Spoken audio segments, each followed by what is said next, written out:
Welcome, everybody. You are tuned to the Baseline. Cal Lee, Warren Shaw discussing the hot button topics of the NBA. Man, I'm telling you, the last 48 hours have been way over the top. NBA action to the tilt. And we have count them, 5 Game 7s set to go over the course of this weekend. And I know one person who's definitely excited to talk about it and ride with me as we discuss these exciting matchups. Win or go home elimination game. I got my right-hand man, 50 grand, NBA aficionado, Dime Mag contributor, Yahoo. He just does it all, man. www.shawsports.net, the big kahuna. My man Warren Shaw repping out of Fort Lauderdale, Florida. Holla at me, big dog. What is going on with you? Man, you said it, man. You set off the show with the right tone, man. 5 Game 7s we're going to be discussing about this weekend. NBA basketball has been absolutely amazing. I think this first round I'm finally on board with it. This first round has been the best I've ever seen. Just amazing basketball being played by all the teams, lower seeds challenging the higher seeds, and now we have 5 Game 7s to talk about in the second weekend of the NBA playoffs. Let me tell you something, Shaw. I've just been completely flabbergasted at the level of play that has taken place when you look at how this first round has shaped out. And we were talking about it earlier about how important it was for some of these teams to really dominate their series and dominate it early, especially the upper seeds. You look at a team like the Miami Heat, they took care of business. They beat the Charlotte Bobcats, swept them. And when you flip onto the other side, you look at a team like the San Antonio Spurs, battle-tested, across the board, probably a much more talented team than the Dallas Mavericks. But we talked about it, matchups. And, this is a perfect example of how a certain matchup within the series can basically mean the difference of you going through a sweep or you basically finding yourself playing in an elimination Game 7 situation, win or go home. And that's what we're seeing with at least 5 games on tap for this weekend. Yeah, definitely. We discussed that, going into the playoffs, especially how the West was going to be determined about that and how the West could potentially be won based on the matchups and how people seeded themselves going into, the final days of the season. And now here we are. We're seeing that, truly rear its ugly head, if you will, especially for some of these higher seeds who definitely shouldn't be in the battles that they're in, especially Oklahoma City and the San Antonio Spurs. So, and then with Brooklyn, you think about them kind of wanting to get into that 6 seed, trying to hope that they can play the young Raptors team, and now they find themselves in a battle in Game 7.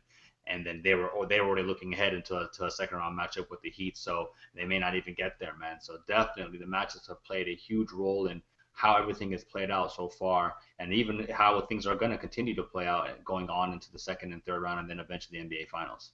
Most definitely. And so, how we're going to break it down is it's really simple. We're going to cover these 5 games. We're going to give you the inside scoop on what to look forward to over the course of this weekend. I know definitely there will be 3, I believe, right? There should be 3 Game 7s taking place on Saturday. Correct. And then ultimately there will be 2 Game 7 situations taking place on Sunday. And then we will finally get past the first round. But,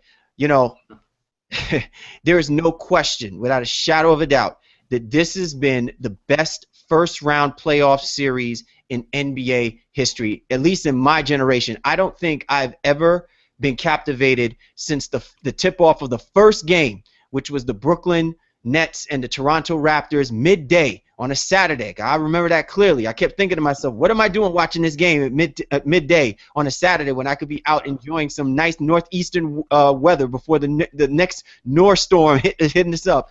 This just basically was it's just the beginning of what was going to be and culminating into one of the most exciting first round series I think I've ever seen in my life. Yeah, like I said, I try not to be a prisoner of the moment. Definitely when it comes to these types of things, you get caught up in what's going on, especially if you're following games on Twitter and the other social media. And, it's just like, oh, this is the best. But definitely in totality, when you look at 2 weeks in and you get 5 Game 7s out of 8 possible matchups, and even a crazy series with the Houston Rockets and Portland Trailblazers as well, definitely it has to be up there, if not the best of our lifetime, as you said earlier. Most definitely. So we're going to go ahead and break down the preview of these matchups. We appreciate everyone who's continued to listen to the baseline. I mean, this is exactly the reason why we are where we are right now. Not only are we hitting you up from audio, we are also doing it to you from the video as well, too. We're covering all angles as best as we possibly can. This is the most exciting time of the year for us. Not that we don't love what we do 365, but it's just amazing the amount of information that passes back and forth just in a highly intensive contest like the playoffs. And so the opportunity for myself and Mr. Shaw to cover for you, we really appreciate it. Continue to hit us up. My man Shaw is available on the Twitter side. You know how he does, at Shaw Sports NBA. And you know how to get at me, at GameFaceLee. Put the hashtag the baseline for the show. Let us know who you are and what you're about. We're always on the Twitter feed, and we love to hear your thoughts and concerns. Let's get right into it, my man Shaw. Let's talk about that first matchup, Game 7, elimination game, win or go home. Somebody's going to be fishing with Kenny Smith on TNT. For sure. Indiana Pacers. They won Game 6, impressive fashion. Well, let me backtrack on that part. They didn't win it impressively. They won it by the hair of their chinny chin chin. And when you look at this matchup between the Indiana Pacers and the Atlanta Hawks, we knew that the Hawks were going to give the Pacers fits. We've talked about it numerous times. But we never, in our wildest dreams, imagined that the Atlanta Hawks would actually push the Indiana Pacers to a Game 7 in which they have to win in the Fieldhouse. And it's not even with certainty that we can say that the Indiana Pacers can actually pull out this victory given the type of losses that they've conceded to the Hawks at home already. Yeah, well, Indiana, they've struggled, definitely, for sure. They've had some problems scoring the basketball at times.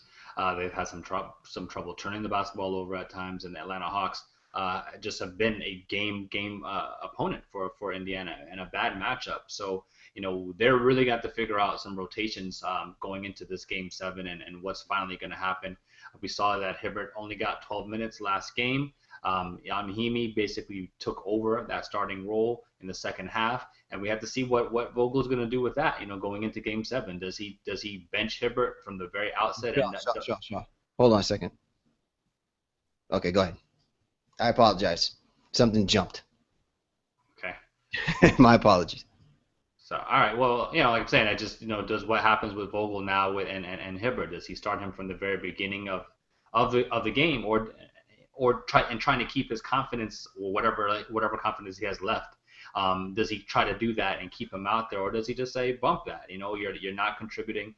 He's I think his offensive rating right now, I looked it up a little bit, it was 71, and his defensive rating was 108.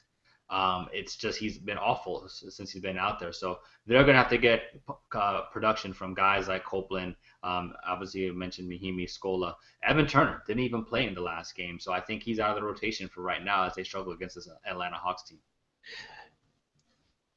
It's amazing to me when you look at how the Indiana Pacers have put themselves in this position. You know, we've talked about how the most important thing that you want to have when you're building a championship team is you need to have an identity. And the identity for the Indiana Pacers has been their defense. But even in this series, when you're playing against an offensively deficient team like the Atlanta Hawks, and I'm not saying that the Atlanta Hawks are not capable of scoring the basketball. They can score. That Jeff Teague, he can score. Paul Millsap, they can score. But they're not the type of guys that single-handedly should be beating a stout defensive team like the Indiana Pacers. And we have watched time and time again where the Indiana Pacers can look like a team that can physically, mentally beat you down. And then we have watched this team go through these mental lapses. And it's not so much the fact that when you look at the box score, because Game 6 was an indication of it was an ugly game, it was a game of attrition, and it was a game based on who played better defense, especially down the stretch. And when a team like the Atlanta Hawks have virtually a 15-point lead at one point during the contest, I expect them to go through mental lapses defensively because they're a decent defensive team, but not a great defensive team. But the Indiana Pacers, when they had the game in control, they went through defensive lapses and allowed the Atlanta Hawks to score on them and basically put the game in a situation where it came down to buckets in the final minutes. This is not how the Indiana Pacers want to be playing even in Game 7. They don't want this getting where the Atlanta Hawks are hanging around in the final minutes of games, because I just can't see the Indiana Pacers showing that mental girth to pull out wins on a consistent basis. And in a Game 7, it's clear to me that any mistake that happens for them defensively as a mental lapse will affect them offensively as well too, no matter how poised they think they are. Well, I mean, they're going to be looking for that boost from their home crowd. I think number one, and trying to push them through, especially on the Game 7 at home. And this is why they are the number one seed, and this is what they've wanted for, to have this type of advantage when it really matters most for them. But you're right, they need to have that consistent perimeter defense out there. In the latter half, I think it was of Game 5, when Atlanta actually won that game, but Indiana closed from a 30-point lead and, cut the lead down to, I think, around 8 or so, and it was because of their perimeter defense, even with Hibbert out. So on the flip side of that, Atlanta needs to be able to find a way to rotate the ball. They play too much one-on-one basketball, especially on the outside. If they move the ball and then try to drive and penetrate instead of just playing one-on-one, they'll be much better off, especially if Hibbert's not in the game. So Atlanta has a really good chance to steal the series away from the Pacers, but with the home crowd and with the way the Pacers can play defense when they are focused, I think the Indiana Pacers should be able to finally get their act together and hopefully move on in this series. But Lance Stevenson is going to be a key, seriously, on the defensive side of the basketball. He has to contribute the same way that Paul George is and dig in on that side of the basketball to help the Pacers move on into the second round. I completely agree with you. Going back to the point that you made with regards to Roy Hibbert, I understand that Frank Vogel is going to have to figure out something. To me, I just can't see you not playing Roy Hibbert. As bad as Roy Hibbert has been in this course of the series, and I understand he's not contributed anything. And to the point, 0 points in 2 of the games that have been played in this first round of the playoff series. And that hasn't happened, I don't think, in like 40, 50 years, okay? I mean, it's crazy to think what he did last year to what he's doing this year, a complete 180. And it's disheartening because I really liked Roy Hibbert and I liked his maturity and his growth from the playoffs of last year, but clearly he hit a turnstile somewhere through the course of the second half of this season and has not been the same since. With that being said, whether you decide to sit him out in the beginning of the game and put in Mahimi, or whatever the case may be, I believe that Roy Hibbert has to be out there on the floor, because the way I'm looking at this and the way that I see the Indiana Pacers being able to get the kind of shots that they want, being able to open up and space the floor, Hibbert's got to be out there and he's got to pound somebody. This is probably going to be the game where we're either going to see Roy Hibbert show up and do something, contribute something that gets people feeling good about him being on this basketball team, or this could be the very last time that we see Roy Hibbert playing in this series. Whatever happens, it's going to come down to how Frank Vogel communicates this to him between today and when they play this game tomorrow. Because if Roy Hibbert does not show up and does not contribute on that front court, the Atlanta Hawks are going to have a field day. I know what they got from David West. David West came and he was a man amongst boys. But you can't put it all on David West to hold down that front court. That's not why you have Roy Hibbert and David West. Last year we're talking about how these guys were basically going to pummel the Miami Heat. They need to do that against the Atlanta Hawks, because that's part of the reason why Mike Scott has been basically abusing the front court for the Indiana Pacers. That's the reason why Pero Antic has been abusing them, Paul Millsap. They're abusing them because these guys are not punishing them, and they've got to get back to punishing these front court players so that when they shoot shots, their arms are tired. When they run and try to pick, they're too weak for them to get those offensive rebounds. They won't be as active in those 50-50 plays that the Indiana Pacers have been losing out on to the Atlanta Hawks. Won't come so easy. They can't just rely on the fieldhouse crowd to get them out of situations that this team knows that they're better than when you look at this talent up and down the sheet. Yeah, well, I mean, like I said, alluded to the outset of the segment, I think we don't know what Vogel's going to do with Hibbert, and I think you don't want to shake his already, messed up confidence right now by not starting him or not playing him at all in a Game 7, especially at home. So I think they're going to give him an opportunity. They'll do what they have been doing, trying to give him a couple early touches, maybe 2 or 3 touches to open the game, and then see if he can get something going and be a factor. Because again, you're right. They're going to need him. Even if they sneak out of this series, they're going to need him moving on. Especially if they're supposed to play the Wizards next series, where Gortat and Nene have been beasting They beat the Chicago Bulls and played very big on the glass and on the inside. So that's something that they're going to have to figure out. But they need to get past Atlanta first, and Hibbert's definitely going to be a key. Most definitely. You're tuned to the Baseline. Cal Lee, Warren Shaw discussing the hot button topics of the NBA.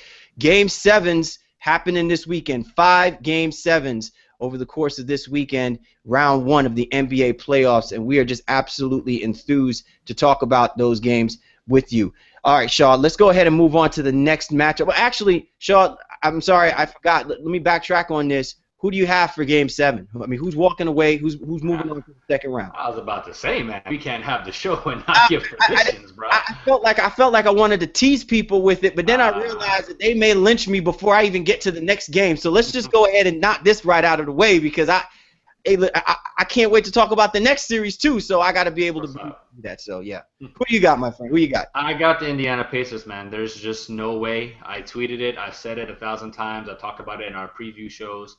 I am not going to believe the Pacers are out of this playoffs until they're actually out of the playoffs, especially in the early rounds. So, it will be June, and I could be like, I can't believe they got beat in the first round. So there's no way that I'm going to pick them to lose at home. Game 7, everything they've been working for to have a Game 7 at home, even though it's in the first round, I just can't see them losing to this Atlanta Hawks team. Isn't it funny how all year long, when the reporters kept asking them, how important is it for you to have home field advantage throughout the playoffs? And every response that was being given was them on the premise about them playing the Miami Heat. Right. How funny is it that we're talking about it, and it's not for the Miami Heat? It has to be for the Atlanta Hawks of all teams. The Hawks. You know what I'm saying? Like, that is just absolutely crazy. And if only the fact that they didn't lose by 20 points the last time that they played, I think they were down as much as 30 at one point, and the fact that the Hawks has been up as much as 35 through the course of the series at the Fieldhouse against the Indiana Pacers, I would tell you with utmost confidence that the Indiana Pacers should beat the Atlanta Hawks. But I'm not going to tell you that with confidence. Now, I'm not going to play on the fence. I'm not going to hang in the middle on this. I will say that the Indiana Pacers will win this basketball game. But I'm going to tell you this right now. The Atlanta Hawks are going to put up a hell of a fight. The Atlanta Hawks, I think, are going to push this Indiana Pacers team to the point that no matter what happens, even with the utmost confidence, this is the one series in which when all the other teams go through their Game 7s, they'll feel all right because they know who they played should have pushed them to the limit because it's the matchups. But this is a Game 7 that no matter what happens, I think the Indiana Pacers lose. Because if the Atlanta Hawks hang around and push them to the brink, it is going to carry itself over to whoever they play in that next round. And I know I'm trying to, I'm going too far ahead of myself a little bit on that part of it, but to me, it is imperative that the Indiana Pacers pummel the Atlanta Hawks. I mean, literally pummel them. They got to beat them by 20. They can't let this team hang around. They do. I know I'm going to be wrong, and we're going to be talking about, oh, my God, how the hell did the Atlanta Hawks pull this off? I got the Indiana Pacers, but I don't have them with the utmost confidence. Like, my confidence scale on them is somewhere around 40%. It's just really hard for me when I look back at the games that they've lost at home. It just basically nullifies the idea of you having home field advantage. When you have to do these late game runs, to put yourself within 15, and then the score somehow looks respectable.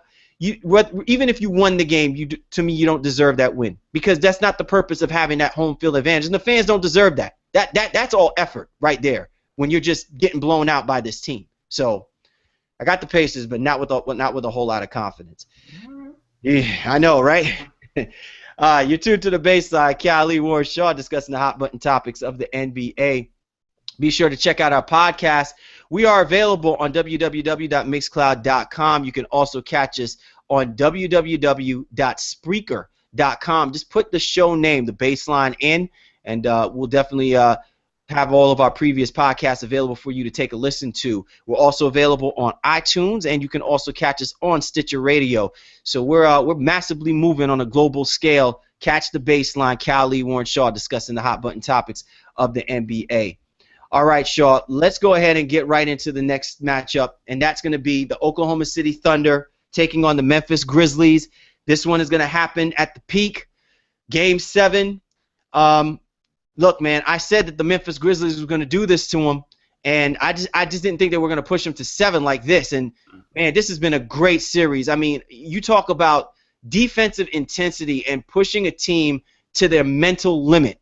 I mean, this team right now, I'm going to tell you this right now. If the Oklahoma City Thunder gets past the Memphis Grizzlies, they will definitely be the toughest team just literally through the rest of the playoffs, because that is what the Memphis Grizzlies do. They push you to the brink. And Game 7, I see this being no different. Guys are playing with half legs and, you know, ripped up hamstrings and all sorts of stuff. They're putting it all on the line in this one, Shaw. Well, I mean, we have a big blow to this series and how it's going to finish out. I mean, it's been a great series, multiple overtime games. I think it was three straight overtime games, maybe it was 4 straight overtime games. And now we're going to have a huge blow with this. Now Zach Randolph is going to be missing Game 7 with the suspension because of the alleged forearm shiver / punch to Steven Adams' face that nobody really saw actually in Game 6. It kind of went under the radar. NBA reviewed the tape, and now Z-Bo's out. So I think this hangs a huge cloud over the rest of this series, or then this final game, I should say. And I'm not really liking the chances of the Grizzlies too much because, again, they make Oklahoma City very uncomfortable. Tony Allen has been in KD's butt all series long, giving him problems. Westbrook has been, trying to beat the defense and has taken some terrible shots, but they seem to right the ship a little bit last game. They kind of handled Game 6 pretty easily. But again, the missing Zach Randolph for the Memphis Grizzlies, their leading scorer in every game so far in this series, that's a huge blow. And Conley's also dealing with a leg injury as well. He's going to be going around 50%. This is terrible news, and I don't think this is going to be a great Game 7 to watch after all.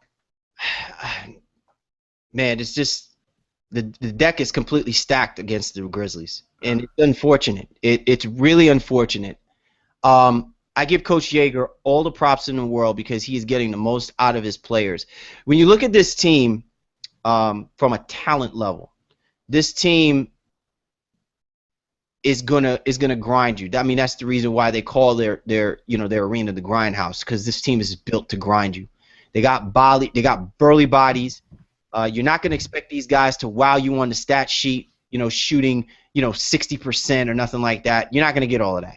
These guys are just going to grind you until they see an opportunity, an opening to win a game, and then they will strike. And when they strike, you're going to sit back and you're going to wonder, how the hell did you give that game up to this team? You look at the stat sheet, you're going to wonder, how did you give up this game to this team? This Memphis Grizzlies team master the 50-50 plays, master the max defensive effort.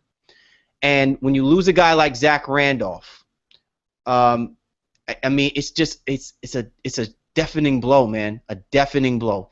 That guy puts in work in that front court. He makes Ibaka work. He makes Adams work. He makes Perkins work. He even makes Durant work. The defense has got to get stretched when you got to play Zach Randolph, okay? Guy ain't the fastest. The guy ain't the most athletic, but he puts the ball in the basket.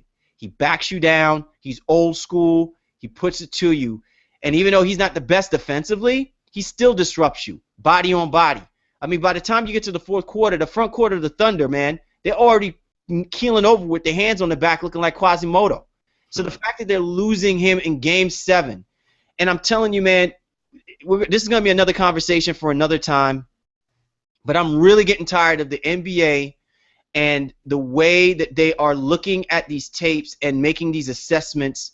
It's just funny to me how much of an oxymoron this is. In Game 6, where Paul George put half a foot out on the line, and then we're talking more about the fact that, are they going to suspend Paul George? Are they going to suspend other players because of the altercation that took place between Scott and Hill and da-da-da-da-da, and then they come back and say, we're not going to suspend anyone.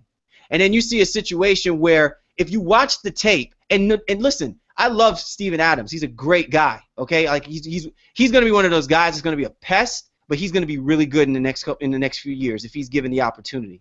But this is completely was complicit in this situation. And it was almost like what Robert Horry did to Steve Nash to force the altercation, so to speak. Adams has been notorious for this all season long, getting underneath the chin of the opposing front court player.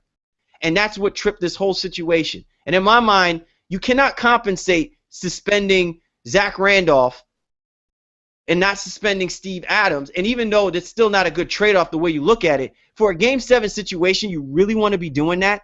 When we're going to have exciting basketball, you're going to suspend one of their best players? Makes absolutely no sense to me. I didn't like it at all.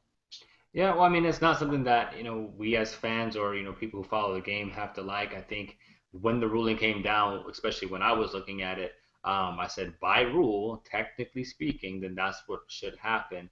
But then, like you said, to the Paul George thing, they were kind of just like, all right, well, they said Silver really ruled on intent in Paul George's situation as opposed to the literal sense of the rule. And I think with Zebo, you could say that there was literal sense and that he had intent. He tried to, he tried to check Adams a little bit. So that's unfortunate. And again, he's a veteran player and he can't let a rookie guy get under his skin like that. So that's where, I kind of fault Zebo. The question now is, what's Ager going to do? Who's he going to start? Is he going to start Ed Davis and try to give him some minutes? Is it going to be James Johnson? Do they start Tony Allen and move Tayshaun to the 4? He's got some options, and that's what he needs to figure out. Again, what's done is done. That's happening. Zebo's not playing. What are you going to do now? Remember, they're already down Nick Calathes, too, for this series, so they've really been shorthanded going into the entire series, and for them to have made the run that they have had has been really impressive, but I just don't think it's going to continue in Game 7, getting a Game 7 win on the road against Oklahoma City. X factor for the Memphis Grizzlies, someone that you're looking to really step up, probably even step out and make a name or reclaim their name. Who do you see actually coming in and really bolstering this Grizzlies team to even be able to stay up with this Oklahoma City Thunder team that's really in position to just run away with this game from the outset? Well, I'm going to cop out. I think one guy who has to play well for them is going to be Tony Allen, and they're going to have to get contributions from Mike Miller as well. But I just want to see who they start. Is it Davis, is it Johnson, or do they just start Tony Allen outright and try to play small with Tayshaun? I think, Johnson and Davis are going to obviously get extra minutes in this series now in this final game. So I think I'm looking for them to kind of try to provide the little bit of a spark. I know Ed Davis was huge for them. I think in Game 2 coming off the bench, especially after they had lost that first game, and he was able to get some extra possessions from them by offensive rebounding and just trying not to do too much, playing within himself. So I think he does that. It's going to be an ugly game. Memphis wants it to be gritty. Ed Davis can be a huge factor in this, as well as James Johnson. All right, now on the flip side, let's go ahead and look at what happened here. The Oklahomian newspaper with one of the most ridiculous headlines on a game situation I think I've ever seen, calling Kevin Durant Mr. Unreliable. And so obviously Kevin Durant decides to properly respond to such idiocy by dropping 36, 10, and 2, 14 of 15 from the free throw line, 11 for 23. I mean, it's about as efficient and it's about as reliable as you could possibly get.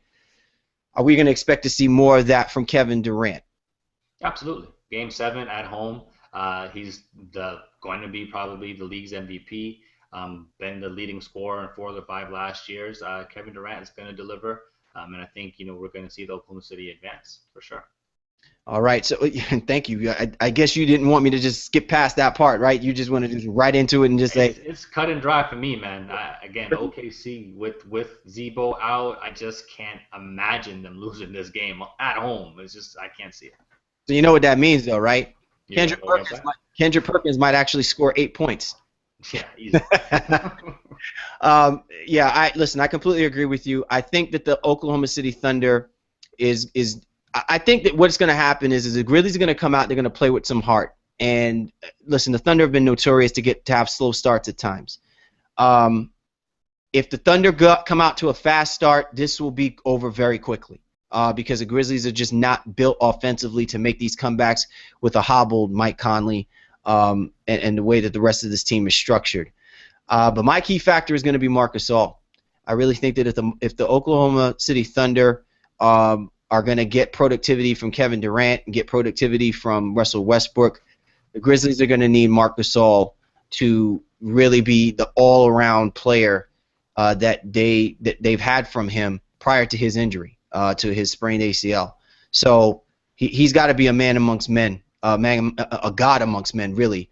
When he's playing down in the blocks, he's got to facilitate. He's basically got to make the Oklahoma City Thunder work on the defensive side of the ball. And if that's the case, they actually, they can make the game competitive. But to your point, Shaw, it's very hard for me to see them actually pulling out some kind of victory when their second best scorer is not even playing in this game. And it's just so disheartening. Like you said, the deck is stacked against them. I think the Thunder move on. But what I would like to see more than anything is I'd like to see the Thunder win impressively. It's something that I've not really seen with this team. I've seen their mental fortitude.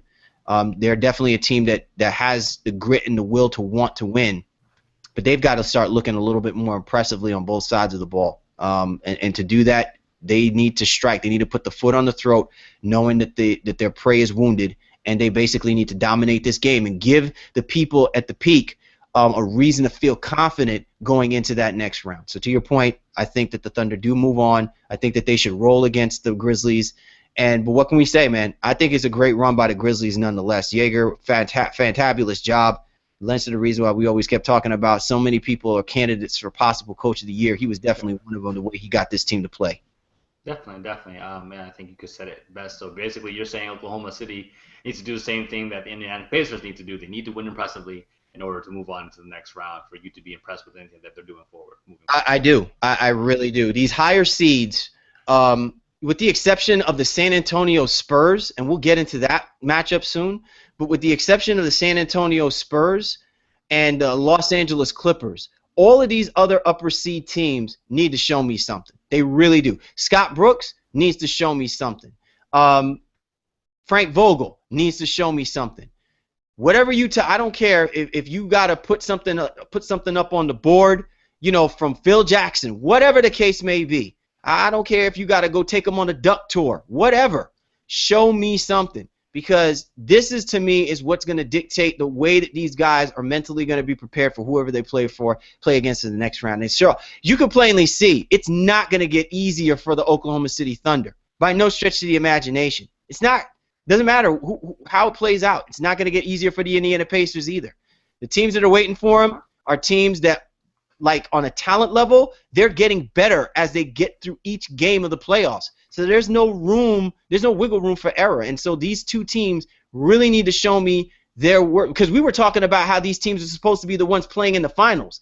The Pacers and the Thunder really were to be, quote unquote, the finals matchup, because of the way that they were trying to structure themselves to get over the hump against a team like the Miami Heat or the San Antonio Spurs. And right now, it's kind of shaky for me, man. Really shaky. I understand that. So, I mean, yeah, like I said, definitely see what happens with those two teams, those higher seeds, trying to get through and move into the next round on Saturday. All right, you're tuned to the Baseline. Kylie, Warren Shaw discussing the hot button topics of the NBA. We gotta pay some bills real quick, so go ahead and sit back, relax. When we come back, we're going to hit you off with the next matchup. Golden State will be taking on the Los Angeles Clippers, Game 7. If you watch Game 6, then you definitely want to make sure that you have that one inked on your calendar tomorrow night when the Clippers take on the Golden State Warriors. You're tuned to the Baseline. Check us out. Don't you hate when most energy drinks start you off like this, but then, over the course of time, their effects start lessening, and you end up worse than when you started? But that won't happen with a Bully Bling energy drink. Bully Bling energy drink not only keeps you awake and alert for hours, it also tastes great too. Bully Bling energy drink. All of the and none of the. You can find us at bullyblingenergy.com. All right, you're tuned to the Baseline. Kylie, Warren Shaw discussing the hot button topics of the NBA. And right now, we're going to hit you off with, to me, I think is going to be probably one of the best Game 7 matchups in this first round of the 5 that we're discussing. And that's going to be the Golden State Warriors taking on the Oklahoma City Thunder. Shaw, after watching that game the other night where the Golden State Warriors walked off with a 199 win, the heart that this team played with is just absolutely phenomenal. The Oracle Arena was rocking. The energy was at an all-time high. The game was played at such a premium. And even though you look at the stat sheets and you kept wondering, where certain guys were through certain courses of the game, you just basically saw two teams that just wanted it. and it just looked like the Golden State Warriors wanted it just a little bit more. Steph Curry wanted it just a little bit more. Draymond Green wanted it just a little bit more. And now we're seeing this play itself out. Game 7. We said that the Warriors are going to be a dangerous team in some resorts, and it just amazes me how they were able to overcome not having Andrew Bogut. They lost Jermaine O'Neal in Game 6 due to that accidental run-in with Baby Davis, and yet they are still found a way to hold off a vaunted Clippers team. DeAndre Jordan balling. I mean, Blake Griffin balling. I mean, it's just amazing to me what this Warriors team has done. It's just a great run by the Warriors. Whether or not they win or lose this Game 7, you got to tip your hat off to this team. This team plays the underdog role about as best as anyone I've ever seen. Yeah, there's no doubt. The Warriors have been probably as gutsy as any team in the playoffs thus far. I think them getting definitely the contributions from guys like Draymond Green, even Jermaine O'Neal before he got injured.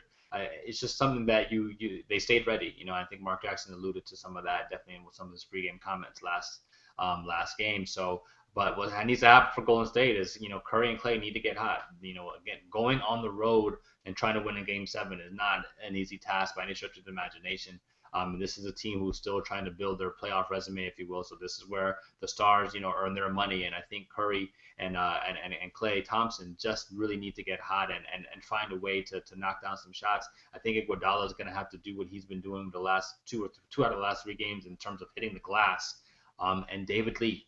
I think David Lee is going to be probably the biggest key.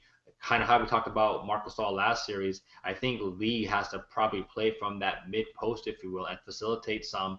Maybe rub Steph Curry off some dribble handoffs and look for cutters, in the corners and look for cutters going to the basket for Golden State to get some offense. He can't foul out. He has to have like a 2010 game against Blake Griffin for the Golden State Warriors to get a W on the road.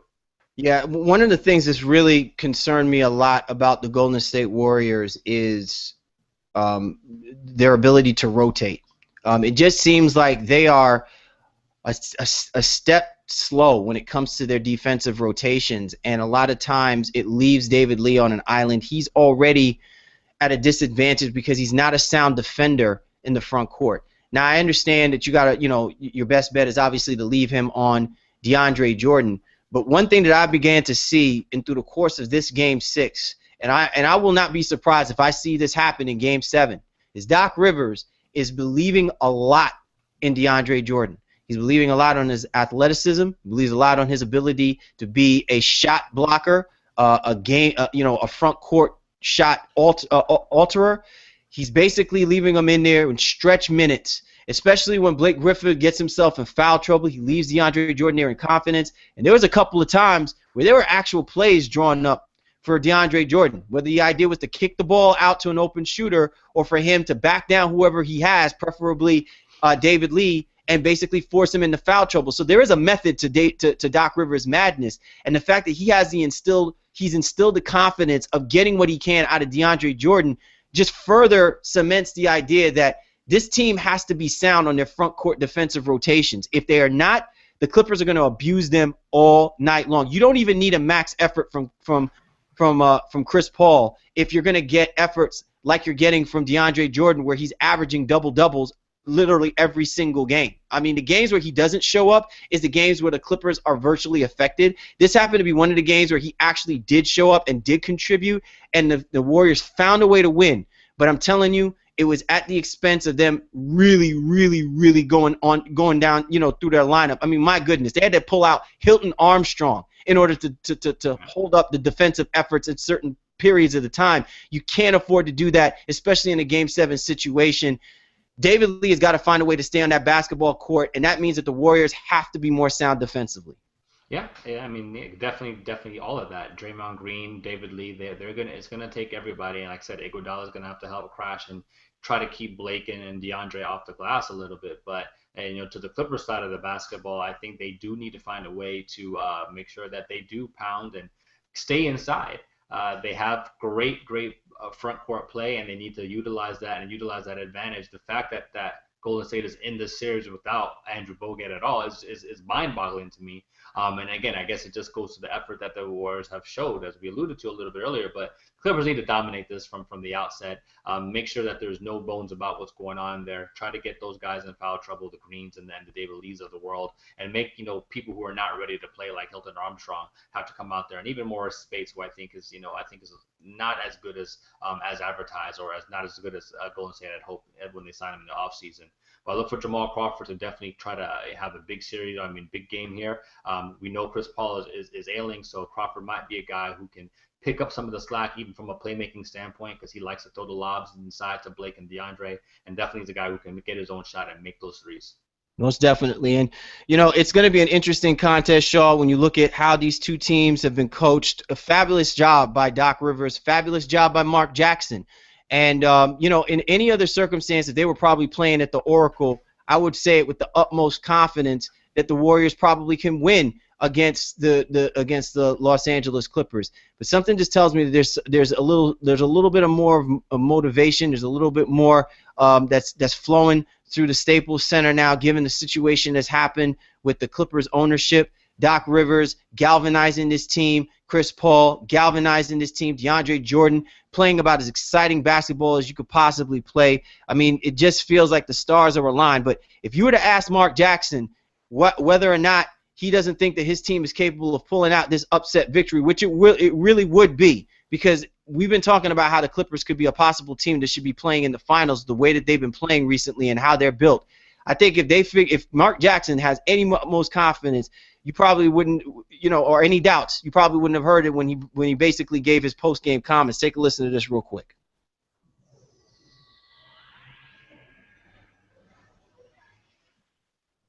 Mark, tonight's game was similar to game one, seemed like with the fouls and the manner in which it was played. Why did these games suit your team? Well, that's who we are. And we've proven that when we play our brand of basketball, we're awfully tough to beat. When we don't, then it makes it interesting. But I know there's people that want to speed up the process. This is who we are. And part of the process is going through things, learning how to be consistent. I'm proud of my guys. It's been an incredible, incredible ride. And now against a 3 seed with 2 of the top 10 players in the world and a future Hall of Fame coach, we are going to Game 7 in spite of all the sideline music. And I like my chances because I got a group of guys that want to do whatever it takes to win. So, Shaw, when you hear those kind of comments from Mark Jackson, what do you think? Do you roll the dice with the Golden State Warriors to pull off this upset, or do you basically stay safe and hold par, knowing that the Clippers should be able to pull out this victory in Game 7? Well, I'm trying to stick to my guns more than anything else instead of staying safe. I don't want to wobble. I picked the Clippers to win this series. I didn't think Golden State would be this far, especially without Bogut. But again, kudos to them for the 100th time. But the Clippers are the better team, and despite all the distractions with the home crowd behind them, I think the Clippers take this and take it pretty easily in Game 7. Shaw, I wanna say that they're gonna take this game easily, but when I see how Steph Curry plays, when I see how Andre Iguodala plays, sometimes that 50-50 ball swings in the direction, and it usually can either boost the crowd to a frenzy, or it can silence a crowd to just completely where you can hear nothing. And that's exactly how the Warriors will play. I don't think that this is the Warriors team that's going to show up and get dropped by 40 or 30 points like they did in Game 3. I think that this team is going to come, and they're going to come with it. Now, down the stretch, they may miss some critical shots, but this is how this team gambles. And I think Mark Jackson feels like, I'd rather go down with my team doing what they do best, staying true to who they are, and playing it out for the full 48. And if the Warriors are hanging around, if the Clippers do not put this team away, I like the Warriors' chances. And, when you look at guys who know how to hit that game-winning shot, who know how to make the game-winning buckets, we could talk about Steph Curry, but how about Andre Iguodala? Down the stretch in Game 6, man, he made some fantastic shots.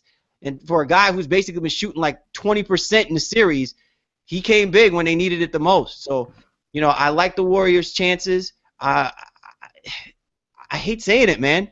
I think they may actually pull this out.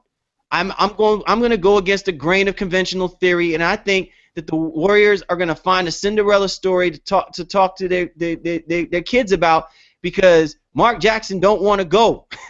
He wants to coach this team another series more before the management finds some lame excuse before letting him go. So I'm going to go with the Warriors in Game 7, bro. Well, God bless you, man. Like I said, I think it's a bold pick. Picking the road team in a Game 7 is always a dubious distinction, if you will, and hard thing to do. And I think you're going the hard line here. But I definitely believe, in what I'm saying in terms that the Clippers are going to get it together, man. I think they're just a very good basketball team, and I think Doc's going to have them ready to go here for this Game 7.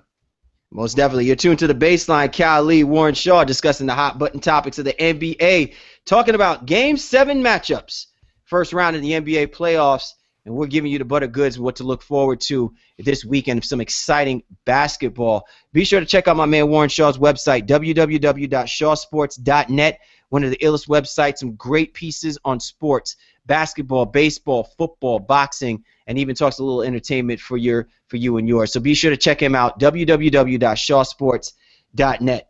All right, Shaw, let's go ahead and talk about the fourth matchup that's going to take place, fourth Game 7 matchup, and that's going to be the Brooklyn Nets taking on the Toronto Raptors.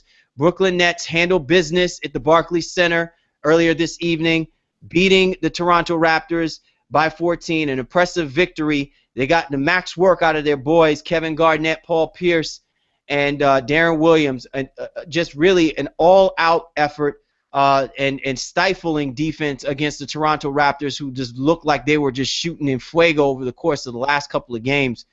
And this is a Game 7 matchup, man, that's really intriguing within itself, because you really could go either way when you look at how both teams have played each other through the course of the first 6 games.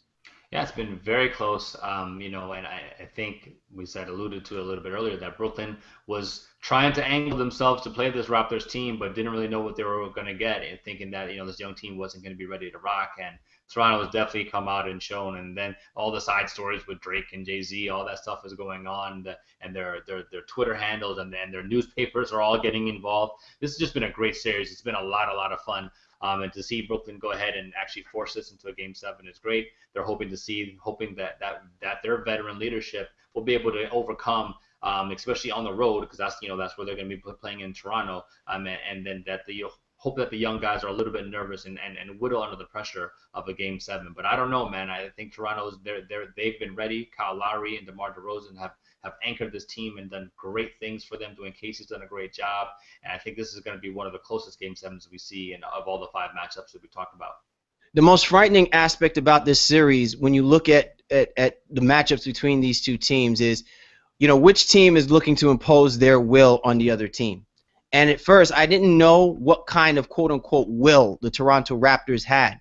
I knew they had a good lineup. I knew they had a young, athletic group of guys that love to get after it and that are relishing in the moment that they're playing in this playoffs.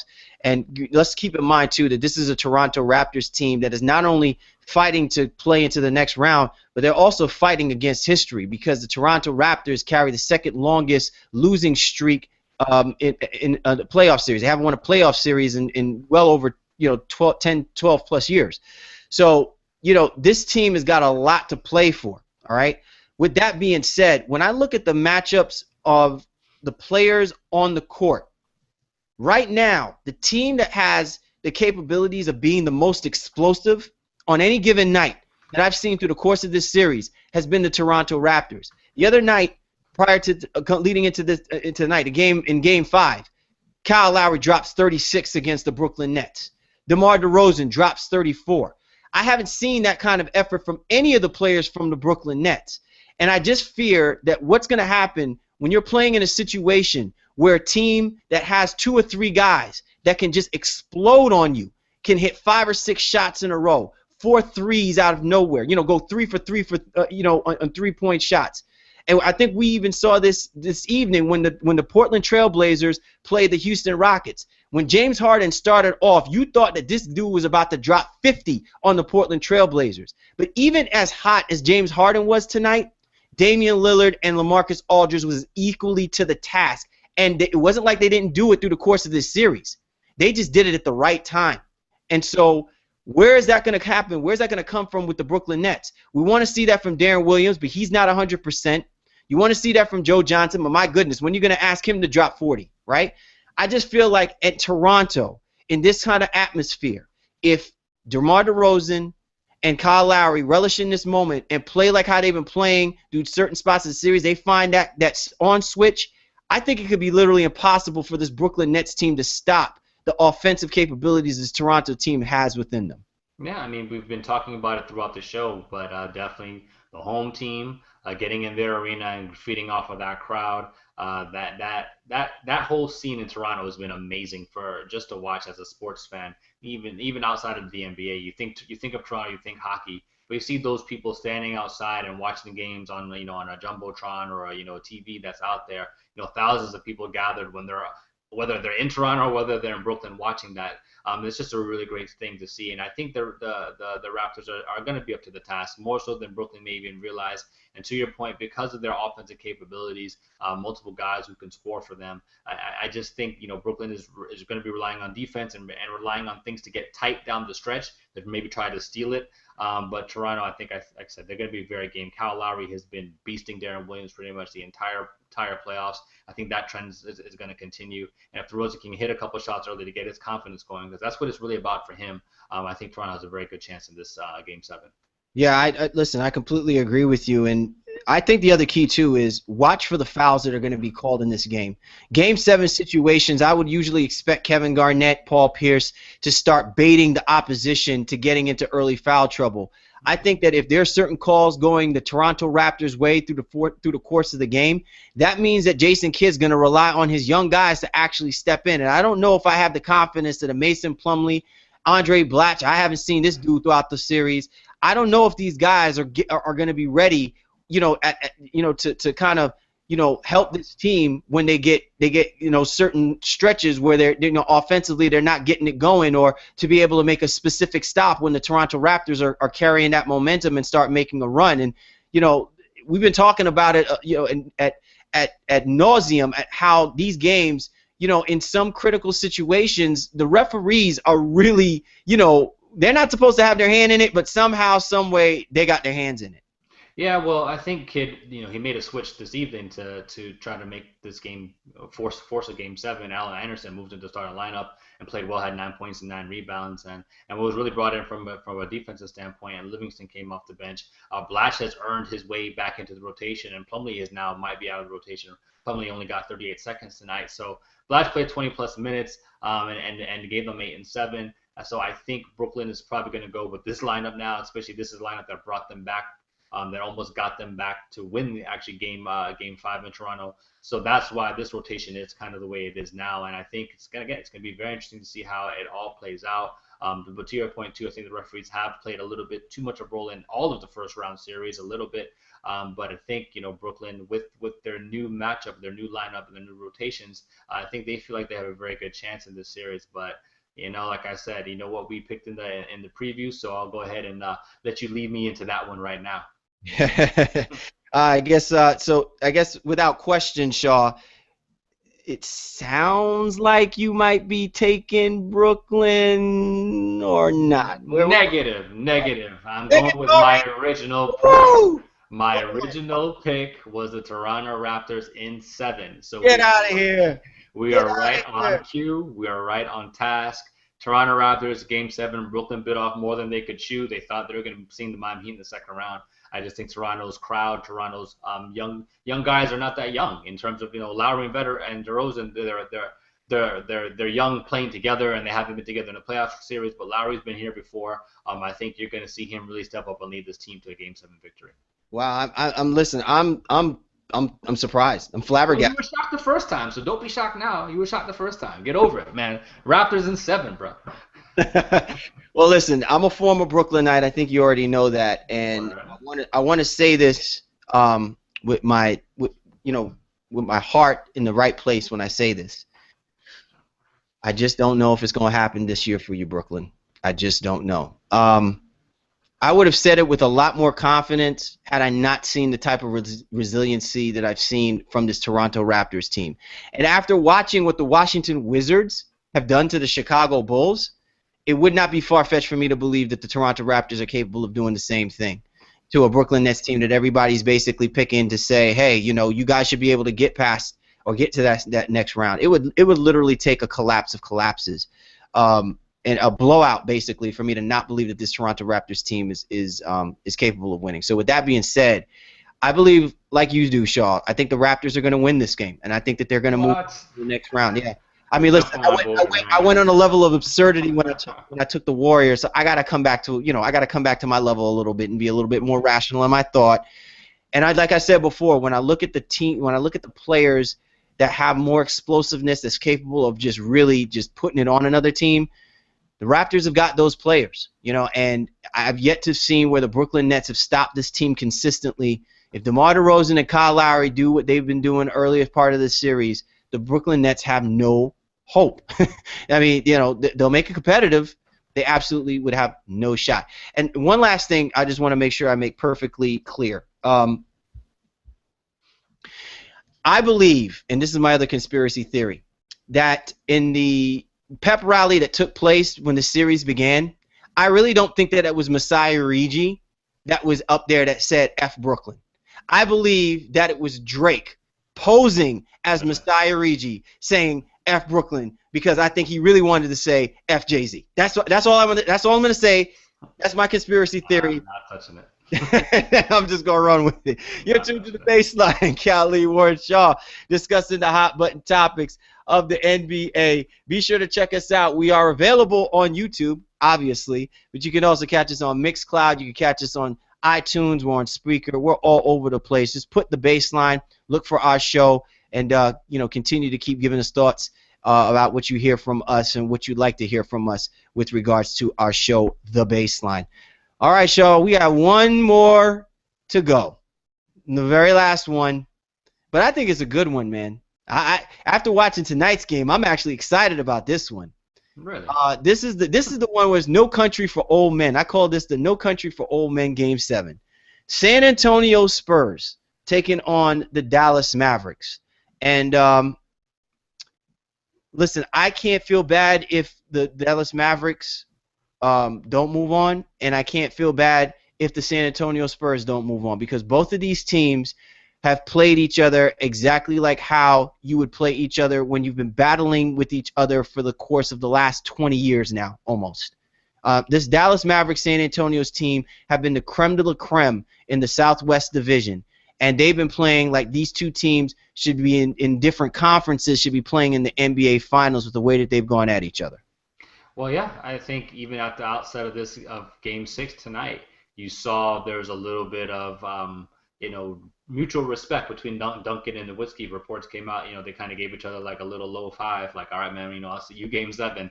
Been battling each other throughout the years. They know each other very well, and there's definitely a certain level of mutual respect by those two individuals and just this team in general.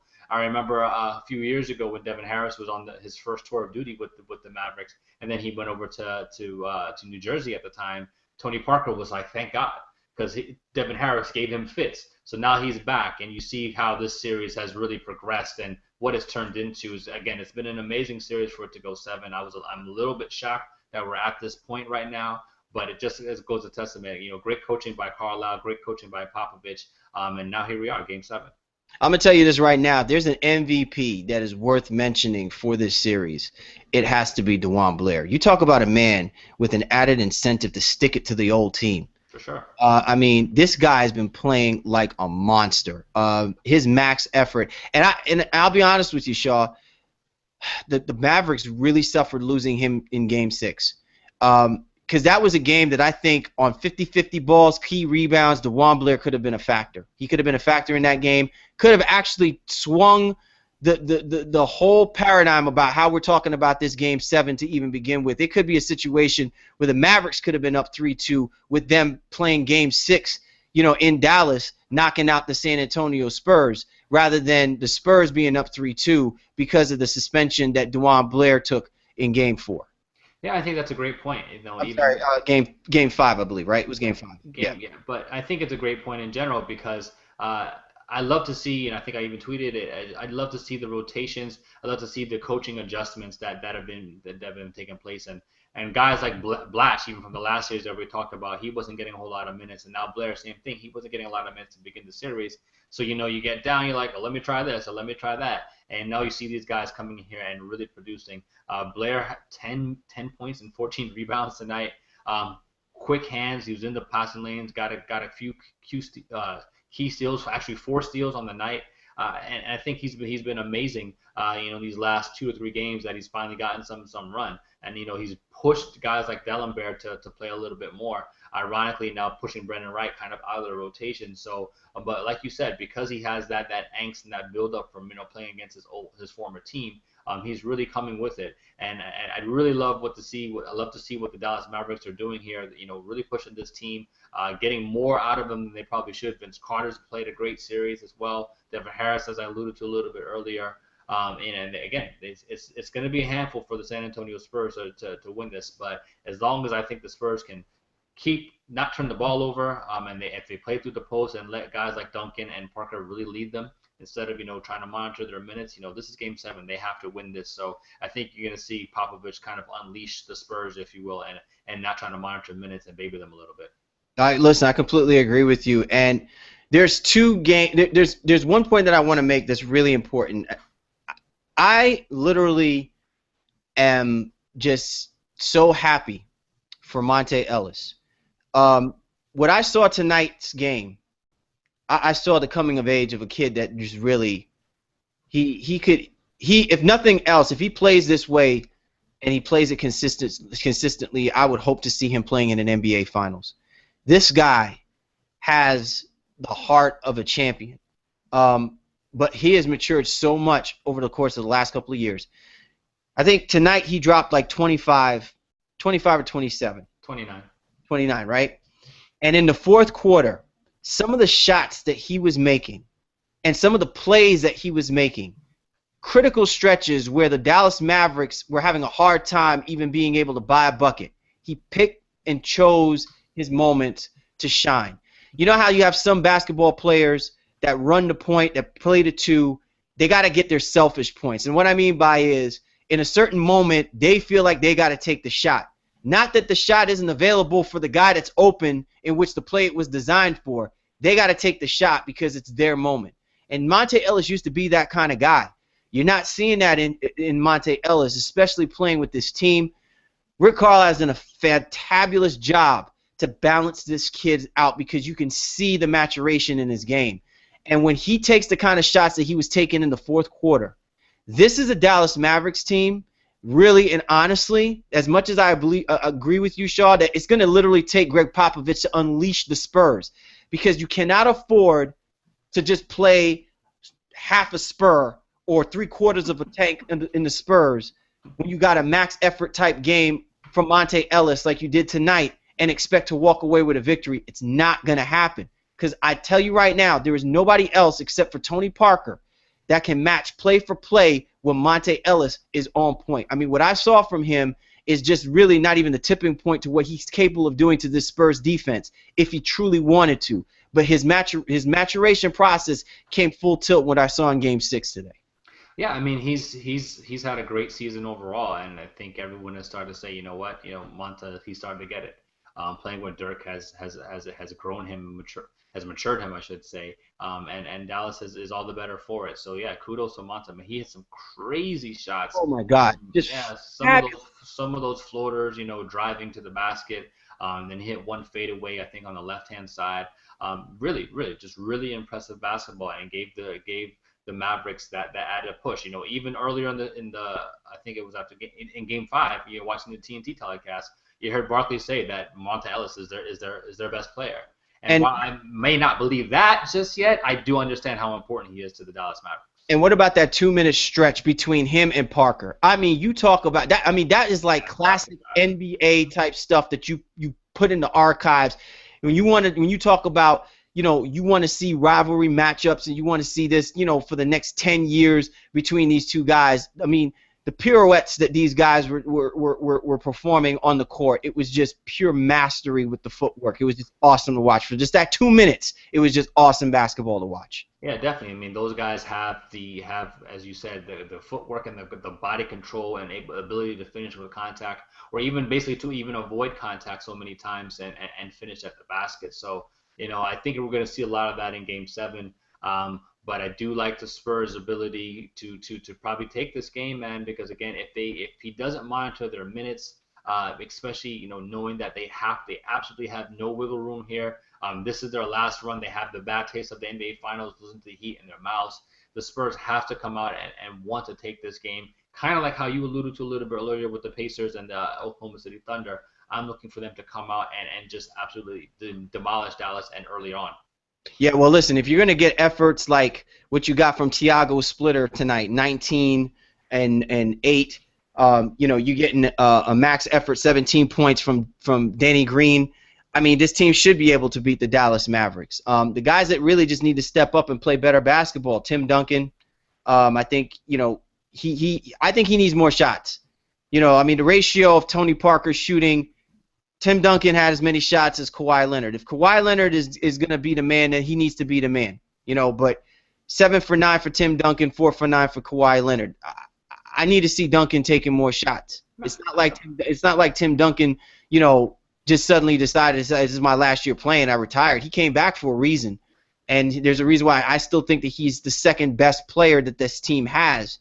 He's grown in his years and not only being a great scorer but also a great facilitator. The ball needs to move through him a lot more than it has, and I think it opens up the floor for Leonard, and I think it opens up the floor for Splitter. So I'm looking for Tim Duncan to step up and have another double-double performance. When he double-doubles, the Spurs win. There's no question the Spurs win because they really don't have an answer for how he stretches that paint, pulls DeJuan Blair out, pulls Dallenberg out, pulls Marion and those guys out. That's just how they got to do. They got to be a machine. And I agree with you, Shaw. They need to basically play like the machine that they were, when they made their run last year to get to the NBA Finals. And so that's what I'm hoping is going to take place. With that being said, sounds like with a little bit of confidence in you that you're rolling with the Spurs on this one there, buddy.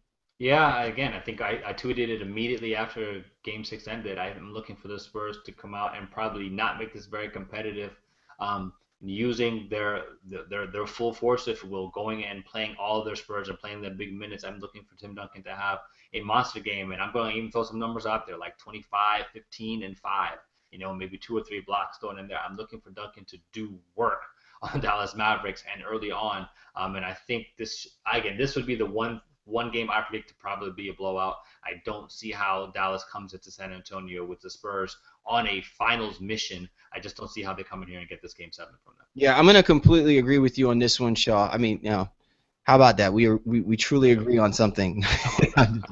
We can give the listeners what they want. Right? Hey, man, it's Cinco de Mayo to Monday. You know what I'm saying? We might have to have a fiesta over this one. Hey, no, listen, the San Antonio Spurs are a machine, and they need to play like a machine. I think Popovich is going to put them in cyborg mode, and it's it's going to get Terminator-like, I think, out there, at the AT&T Center. So I'm hoping that the Mavericks do make it a competitive game because, like I said, they've come this far. I would hate to see Vince and Monte and Dirk, just lay an egg. But if it does happen, I can't argue with the fact that it's not because this team they didn't play against a better team. I think if nothing else, I would have hoped that the Mavericks woke up a sleeping giant in the San Antonio Spurs because I still have the Spurs moving themselves, in a position to play in the Western Conference Finals. And so I have yet to see that Western Conference Finals caliber type Spurs team. But if there's a team that's going to bring it out of them, I would think that it would be a Mavericks team in a Game 7 situation that we can expect to see that. So I'm going with the Spurs in Game 7. Yeah, I mean, that's a good pick. Solid pick. I agree with that. Definitely. So there you have it, ladies and gentlemen. 5 Game 7s. And I'm telling you right now, it doesn't get any better than this. We're talking about the Pacers taking on the Hawks. We're talking about the Golden State Warriors taking on the LA Clippers. The Brooklyn Nets taking on the Toronto Raptors. The San Antonio Spurs taking on the Dallas Mavericks. And then Shaw, I mean, when you break it down for what it's worth, You know what I'm saying? And the creme de la creme, the Oklahoma City Thunder taking on the Memphis Grizzlies. When you look at all of these games, all of these matchups, the great excitement, what got us to these Game 7s to begin with, this is going to be one of the most exciting weekends of NBA first-round playoff basketball you will ever see. Yeah, I think it's NBA history right here. So they've never had 5 out of the 8 series going into Game 7s. Just goes to show you that there is some competitive balance. Even with Eastern Conference being as bad as it was in the regular season, I think the playoffs this first round has definitely made up for it for the most part. So yeah, I can't wait, man. And I was glad we were able to talk about it, give our predictions, and let's see if they hold true. Most definitely, man. So for the baseline, woo, we're going big time. Game 7 previews. Y'all check it out. We'll be back with you when it's all said and done, ready to give you our round 2 predictions. My man Warren Shaw, Cal Lee, we appreciate you guys tuning into the baseline. You guys have a great night, and we'll catch you.